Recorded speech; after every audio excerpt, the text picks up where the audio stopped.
what has happened to this country? Okay, and Keir Starmer, if you're listening, you are a traitor to this country, to the British people, and Will you please, if you don't mind, explain your incredible story to GB News viewers and listeners? What happened to you?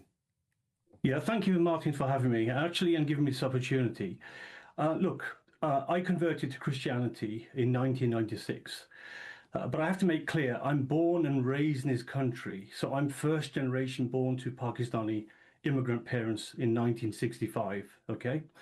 So I grew up with British freedoms and all things British. However, I converted, as I say, to Islam in 1996. No sooner did I convert that my family and I were terrorized. We suffered acts of terrorism over 2 addresses. This is whilst I was living in Bradford. I'd moved from Birmingham, settled into my nursing career, was raising a family. The kids came along, and actually nothing but nothing has prepared myself and my family for this type of onslaught. This is a failed state. From where I'm sitting, I will tell you again, it has failed us. The state has failed us. Bishops have failed us.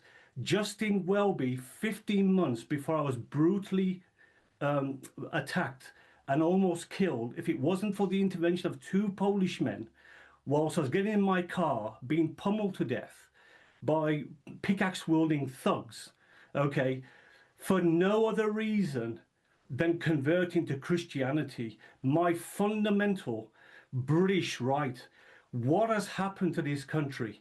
Okay, and Keir Starmer, if you're listening, you are a traitor to this country, to the British people, and you're a traitor to ex-Muslims in particular.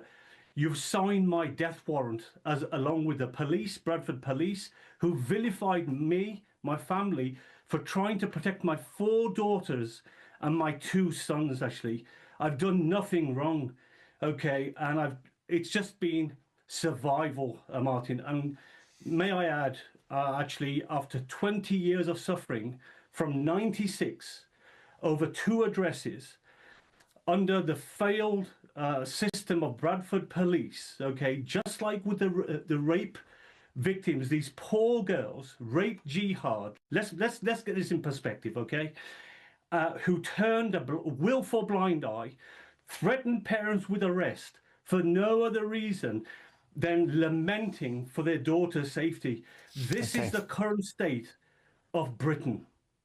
Mr. Hussain, may I first say I'm so sorry what happened to you. And as a British man, it gives me a great sense of shame you weren't better protected. I'm so sorry, and I send peace and love to you and your family.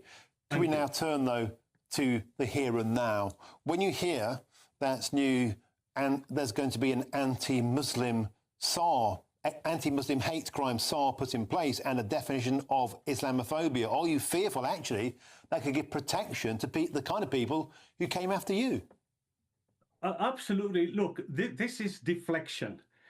This word Islamophobia, it was designed by the Muslim Brotherhood from the 9/11, okay, the Twin Towers attack, to deflect from their appalling atrocities and to, to shut down debate, okay. The fact is, actually, that we need to have a very serious conversation. 48,000 Islamic terror attacks over 70 countries since 9/11, and they dare tell me that Islam is a peaceful religion. There is a serious problem with Islam, and it needs addressing. Our British way of life, my family's life, has been disintegrated. Okay, we're under police protection for the last 9 years. I can't show my face in a city, in a town of this once amazing country for fear of reprisal or death, or something's going to come my way. Am I going to get mown down? Am I going to get acid thrown in my face? Am I going to get a drive-by shooter? So this is the reality, Martin, of this country. And the British people need to understand, under Islam, under Sharia, and Shabana Mahmood knows this. This is why I posed the question to your colleague last time, sir. Does she want me dead? Because under Sharia law, there are three cardinal sins: murder, adultery, and apostasy. Anybody that leaves Islam is a dead man walking, and that's where we're at. How can this be in this country, in the UK?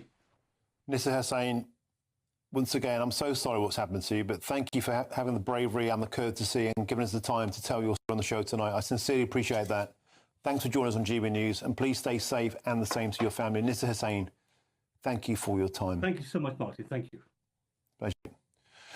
Let's talk to my panel. I'm still joined by Kwasi Kwarteng and John McTernan. Gentlemen, no matter where you stand on politics, that's a heartbreaking story to hear that.